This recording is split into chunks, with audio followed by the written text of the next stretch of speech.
10টা গুণ, 10টা চারিত্রিক বৈশিষ্ট্য আছে এমন হাদিসে আসছে।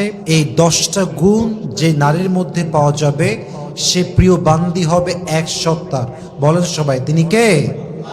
তো যেই নারীরা, যেই মায়েরা, যেই বোনেরা আল্লাহর প্রিয় বান্দি হতে চান, আল্লাহর কাছে সবচেয়ে কাছের প্রিয় বান্দি হতে চান, যারা আল্লাহর কাছে পছন্দনীয় হতে চান, যারা আল্লাহর কাছে সবচেয়ে গ্রহণযোগ্য একজন বান্দি হতে চান, এই 10টা আমল নিজের জীবনের সঙ্গে একদম স্ট্রংলি সেট করে নেবেন।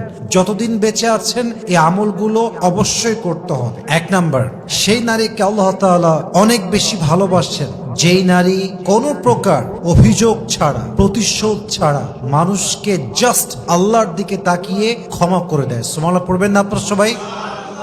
কোরআনে আল্লাহ তাআলা বলেছেন মুত্তাকীদের একটা শ্রেষ্ঠ বৈশিষ্ট্য হচ্ছে ওয়াল কাযিমিনাল গায়য, they will control their anger, তারা তাদের রাগকে, ক্রোধকে কন্ট্রোল করে, এবং তারা ওয়াল আফিনা আনিন নাস, দে ফরগিভ পিপল, এবং মুত্তাকী যারা হয় তারা মানুষকে নির্দ্বিধায় ক্ষমা করে দেয়। সুবহানাল্লাহ পড়বেন না আপনারা সবাই?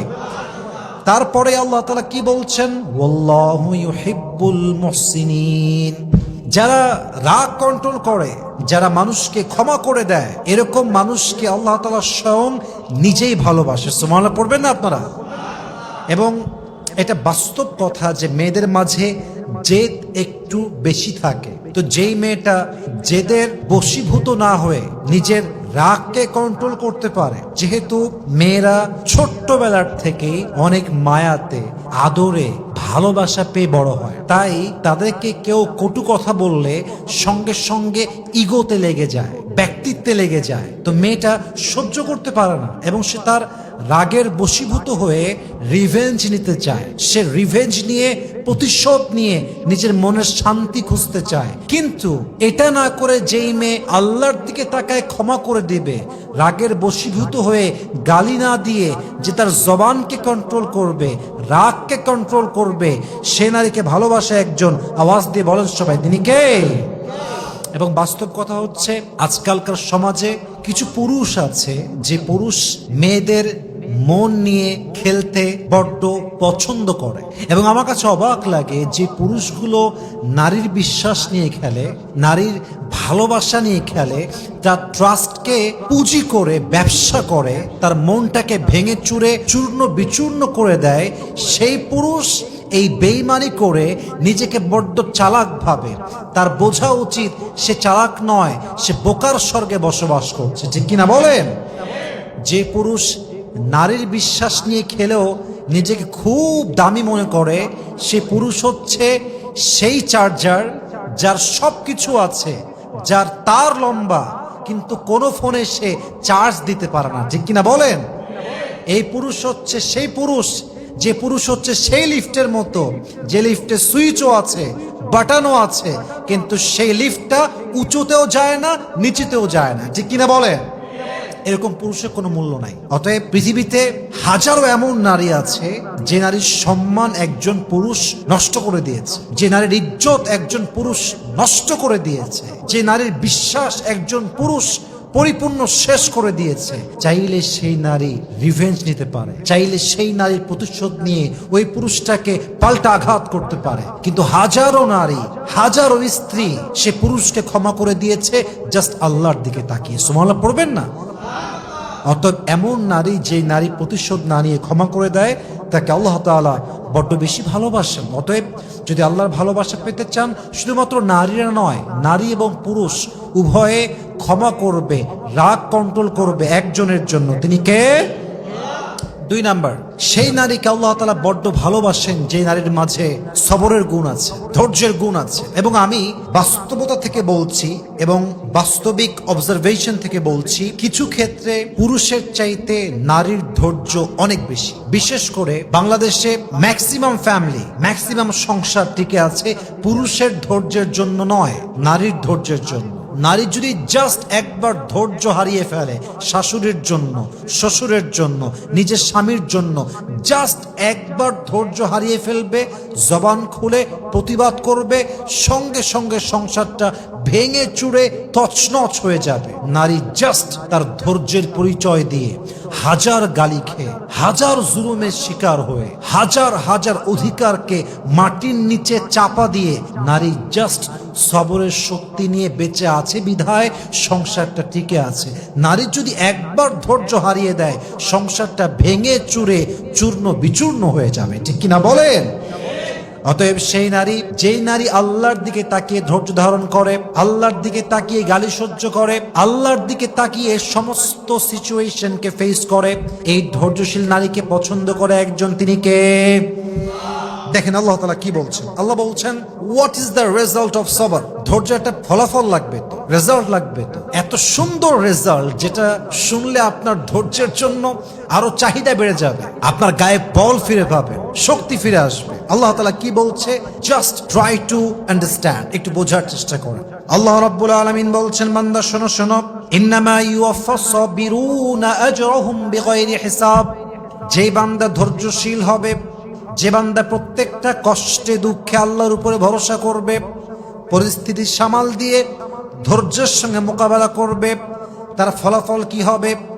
আল্লাহ বলছে, কিয়ামতের কঠিন দিনে যখন বাবা তার সন্তানকে চিনবে না, সন্তান তার বাপকে চিনবে না, মা তার সন্তান চিনবে না, সন্তান তার মাকে চিনবে না, বউ স্বামীকে চিনবে না, স্বামী তার বউকে চিনবে না, সবাই সবাইকে অস্বীকার করবে, মুরিদ পীরকে চিনবে না, পীর তার মুরিদকে চিনবে না।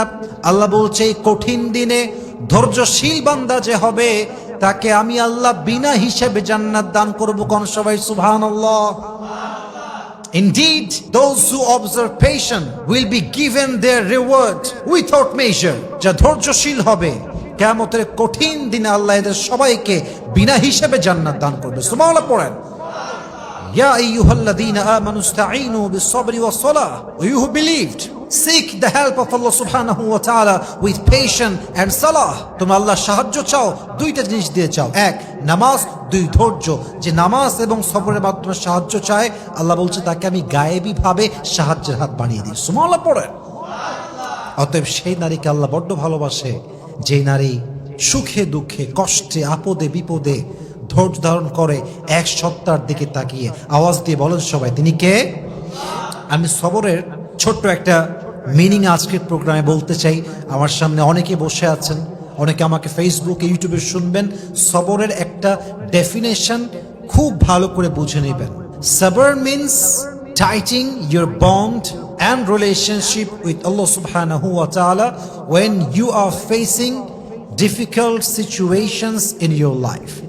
সবর মানে হচ্ছে আমার জীবনে কষ্ট যত বাড়বে দুনিয়ার সঙ্গে সম্পর্ক তত কমবে, আল্লাহর সঙ্গে সম্পর্ক তত বেশি বাড়বে। সবর মানে জাস্ট চুপচাপ বসে থাকলাম, দিস ইজ নট সবর। সবর means I have to give my best effort, I have to do whatever I can do, I have to play my role, I have to give my best effort. আমি আমার সর্বোচ্চটা দেওয়ার পরে তাওয়াক্কুল করব, সবর করব। এবং সবর মানে হচ্ছে পুরো পৃথিবী, the whole world is against of you. পুরো পৃথিবীর সবাই আপনার বিপক্ষে। No one is truly there for you. কেউ আপনার আশেপাশে নেই। No one is taking your side. আপনার পক্ষ কেউ নিচ্ছে না। At the same time you have to believe in it, যে আল্লাহ আমার সঙ্গে সব জায়গায় আছেন, প্রতিটা মুহূর্তে আছে। পুরো দুনিয়া আমার সঙ্গ ছাড়তে পারে, বাট আমার সঙ্গে আছে একজন। বলেন সবাই, তিনি কে? It includes aspects of being self-disciplined and remaining spiritually steadfast when you are facing so many problems, difficult situations, all the circumstances that you are facing right now in your life. সবর মানে just ধৈর্য নয়, সবর মানে আধ্যাত্মিকভাবে অবিচল থাকা, সবর মানে শারীরিকভাবে শক্তিশালী হওয়া, সবর মানে যত কষ্ট আসুক আমার ভরসা, আমার শক্তি, আমার সবকিছুর আশার ভরসার জায়গা একজন। বলেন সবাই, তিনি কে? 3 নাম্বার, সে নারীকে আল্লাহ তাআলা বড্ড ভালোবাসেন যেই নারী কোনো অন্যায় করার পরে তওবা করে আল্লাহর কাছে ফিরে আসে। সে নারীকে আল্লাহ বড্ড ভালোবাসেন। নারীর জীবনটা খুবই সেনসিটিভ। নারীর জান্নাতে যাওয়া যেমন সহজ, নারীর জাহান্নামে যাওয়ার কারণ কিন্তু অসংখ্য রয়েছে।